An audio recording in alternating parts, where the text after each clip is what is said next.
Mr. Minister. Thank you, Mr. Chair, and thank you to the Minister and to your staff for joining us today. I'm going to start by asking about the post-secondary learning review, and perhaps ask you to not use the words "in the fullness of time" in your response. That is my favorite phrase. I'm afraid I know that, but I would love very much to just know that, and you know, I understand that you'd asked previous response to this question that it's coming soon, and I think that is something we've heard a lot. I'm just curious why it is that it's taking so long, and if you can give us a definitive time as to when we're going to have an outcome of this very important process. Well, it's important to, I mean, the decisions that are part of the tuition and fees framework are important and have significant impacts to students and post-secondary institutions. It's important to take the time necessary to get the right policies in place. We've taken the time that it needs to make sure that we have the right policies in place, and we'll announce them as soon as possible. Yeah.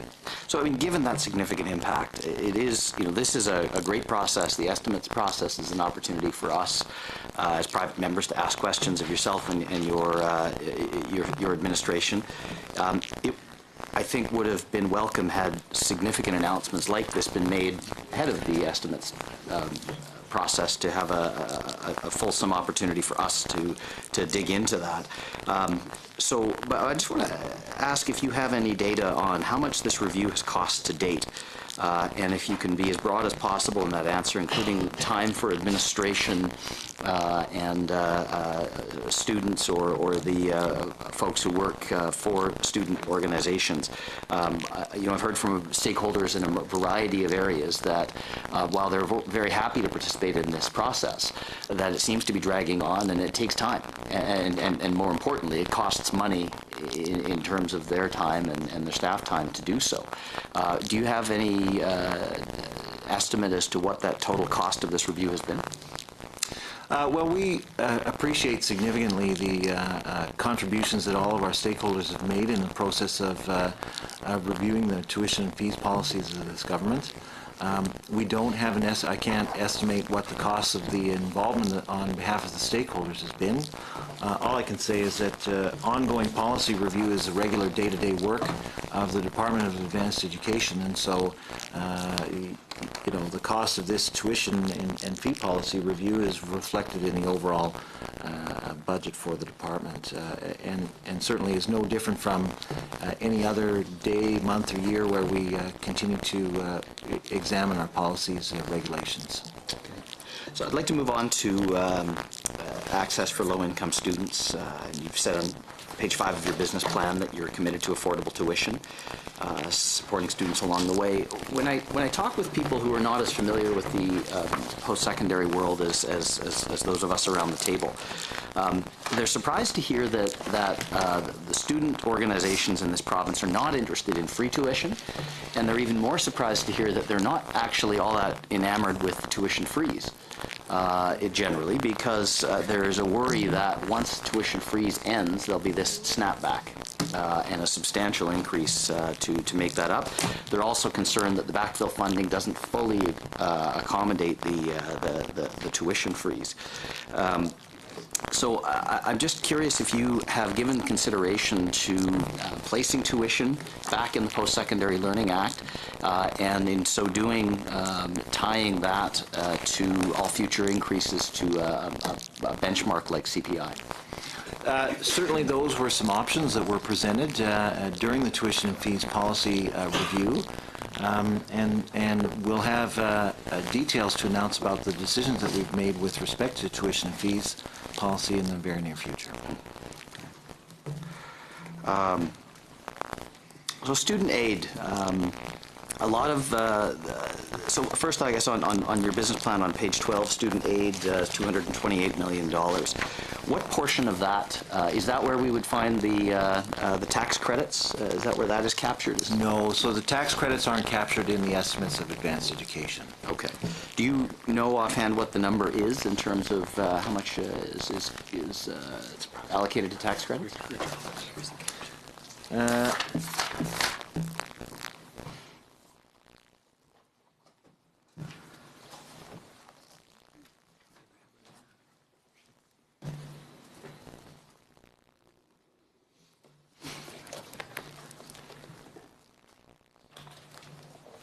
That would be a question, I guess, to ask Treasury Board and Finance, because it's not something that's reflected. I guess where I'm really going with this, though, is that, to reiterate my colleague's ask, is that a tax credit process really rewards people who can afford to spend the upfront money to go to school in the first place. And there's been a repeated ask for a shift towards a granting model rather than a tax credit model. Is that something that you would, I would certainly advocate such a shift. Is that something you will consider?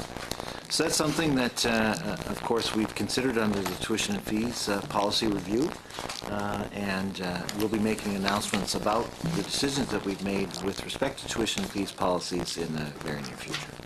Is that something, without perhaps ruining the surprise, we could expect to see more of a shift towards granting, or is that not something that is likely to happen?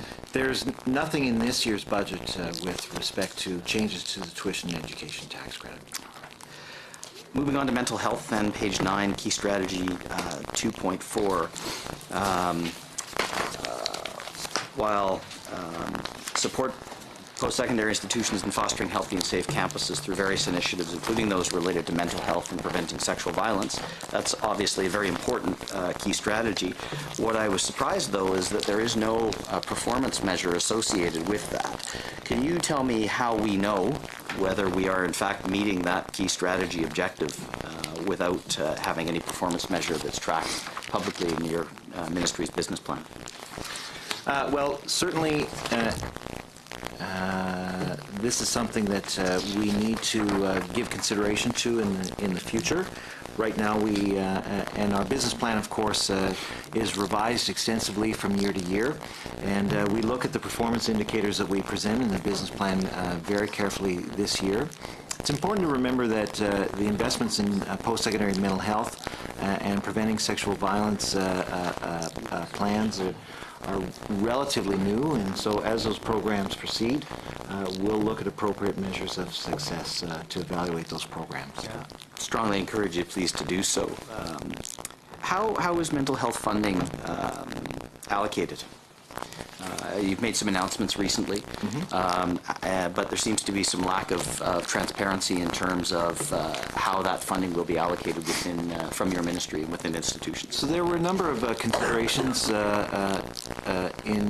used to determine the amount of funding that each institution was provided. Certainly the number of students on campus, but also the locations of the campus, the number of campuses that the institution has to serve, as well as the demographics of the student body, all features that we use to allocate funding for the mental health programs. And have students been actively engaged and consulted as part of this process?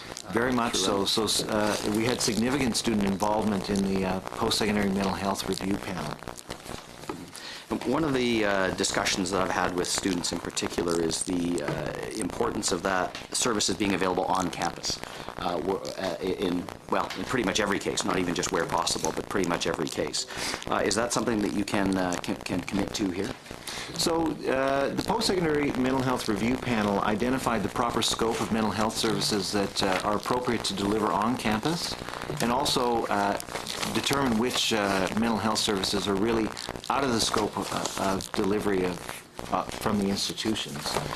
And it's certainly the intent of us as well as health to create an integrated system of mental health supports both on and off campus for students, really depending on the intensity of the need. So that, you know, lower intensity supports are provided on campus and higher intensity supports are provided off campus. So I just want to move to the discussion about transferability, and you know, one of the things that I think just a layperson or an Albertan who's not deep into the advanced education world as we are, would assume is that some of the baseline coursework that would be taken at any Alberta institution ought to be transferable to other institutions, and that they're surprised to learn that perhaps that isn't as common as we might like. And I know that's a great frustration for students. I don't know about all of you. I wasn't 100% certain what I wanted to be when I grew up, when I hit 18 and started to go down my post-secondary learning pathway, and I think that's not uncommon. That as people move through that process, who knows? We may all end up being not everyone can end up in elected office. But I was curious. I'm going to take a slightly different tack, because you talked about something in a previous answer that I'd like some more details on. You talked about a 4-phase learner pathway review or a process. Can you just tell me more about what that is? Is that in fact focused specifically on transferability? Is the scope of that broader? This is the first I've heard of this.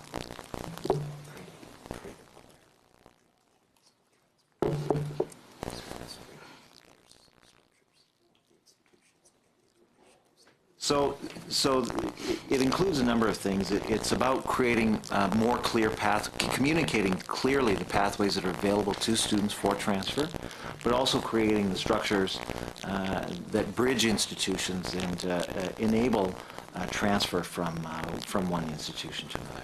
So what is the role of the Alberta Council on Admissions and Transfer in that? They really oversee that whole process. That's their job. And how about the Campus Alberta Quality Council? So the Campus Alberta Quality Council really reviews programs and course quality and determines whether or not they meet the standards that for degrees. Okay. So is there an opportunity there, or is the CAQC part of developing a standardized bank of learning outcomes for some of these baseline courses? And I guess the way I look at that is, if we were to take a first-year English course, for example, there should be a series of learning outcomes that are standard across the province, and that a particular institution may choose to add on to that. But so long as there's a baseline there, that course ought to be transferable across all 26 institutions in Alberta. Is that within the scope of the work that's underway currently? And if it is not, can I ask that you consider it to be?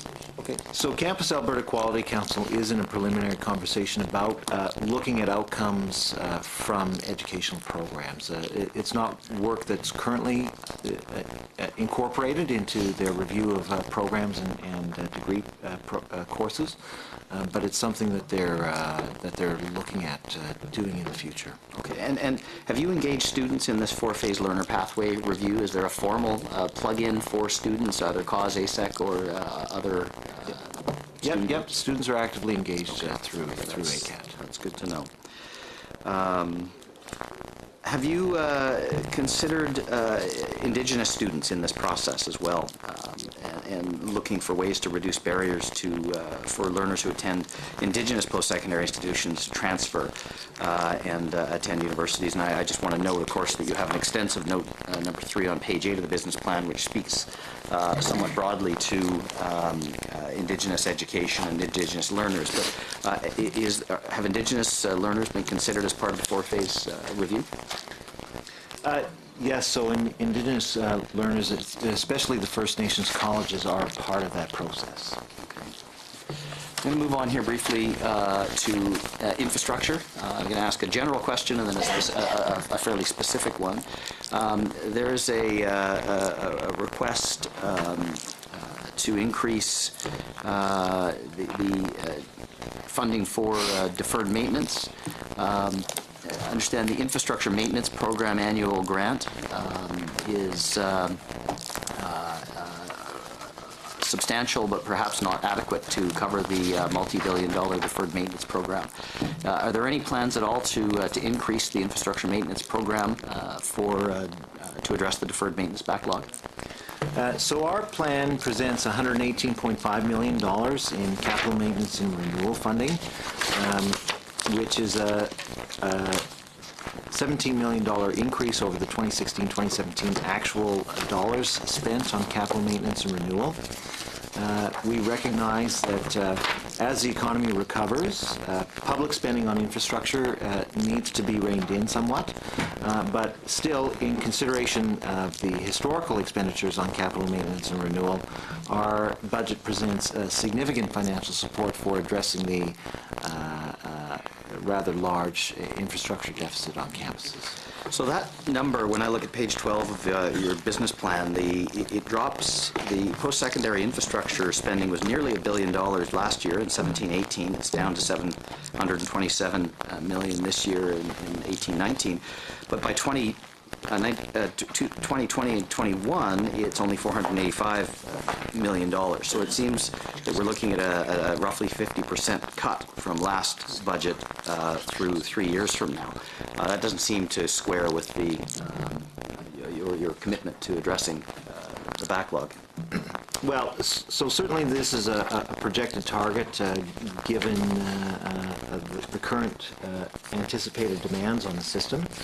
It's important to remember that 2017-2018 saw significant progress or completion of a number of projects.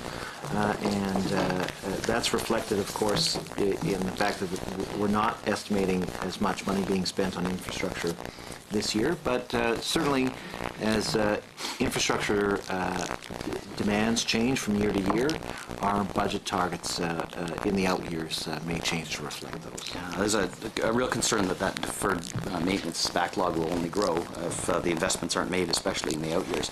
I want to ask just a specific question about Mount Royal University. They have recently opened the Riddell Learning Center, the new library, which is a remarkable building. I know you've been there. MRU's in the beautiful, wonderful, tremendous constituency of Calgary-Elbow. They now have an old library space, 100,000 square feet or so, which they have I think a very reasonable plan to a proposal to do a three-phased approach to redevelop that, to add space that would accommodate up to 1,100 FLEs. The first phase would include work done quite inexpensively to expand their Indigenous learning capacity. Of course, MRU, you know, is adjacent to the Satina Reserve, and their Inniskim Centre would be part, I think, of that initial plan. So I'm just curious if this is something that you were able to update us on, and whether you are aware of that ask, and if that's something that will be made the priority I think it should be made.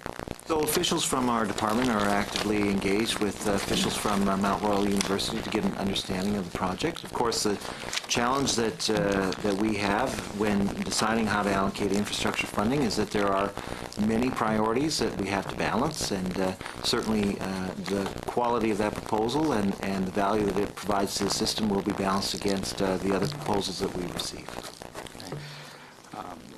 So you've recently announced that ACAD, GPRC, Red Deer College will become degree granting institutions, and I think that's a positive move. I just want to make a comment and then ask a question. While I certainly don't have any concerns at all, in fact, I think those are positive, very much positive things. What I'm concerned about is it doesn't seem to be done in a broader strategic context. You're doing these reviews. We will see the results of those reviews in the fullness of time. But I would have assumed, it feels like we're backwards here. It feels like we should have seen the results of all of these reviews and then announcements be made about substantial changes like that. So that's just really a comment. The question I have is, what's the cost estimate associated with moving to more four-year programs within those institutions? Will there be a budget increase to accommodate that, or is it a zero-sum game, money having to come from other institutions to fund those changes? So our intent with allowing Red Deer College and Grand Prairie Regional College to grant university degrees is to increase the number of students who are enrolled in degree programs all across the province. So certainly we'll be working with both Red Deer College and Grand Prairie Regional College to evaluate the program proposals that we're bringing forward, mindful of the fact that we don't have unlimited resources to support every proposal that comes forward from every institution, but certainly we're interested in making sure that the degree programs that are offered by Red Deer College and Grand Prairie Regional College reflect the needs of the community, and certainly we're looking forward to seeing what kinds of supports are needed and what supports we can provide to make sure that those initiatives are successful. sounds like you don't really know what the cost is. I mean, have you done any estimates? I would have assumed that before you make an announcement that some costing would have been done, because I've certainly heard that from other, that there's a concern it is a zero-sum kind of thing, that perhaps money is going to have to come from other institutions in the form of cuts. But if this is something that you're moving forward with, for reasons that I accept and acknowledge are important things to those communities, and I want to be very clear, I'm very supportive of Grand Prairie and Red Deer becoming degree-granting institutions. But if that's going to be successful, they need the money. I hesitate to interrupt. The 20 minutes of that time has lapsed.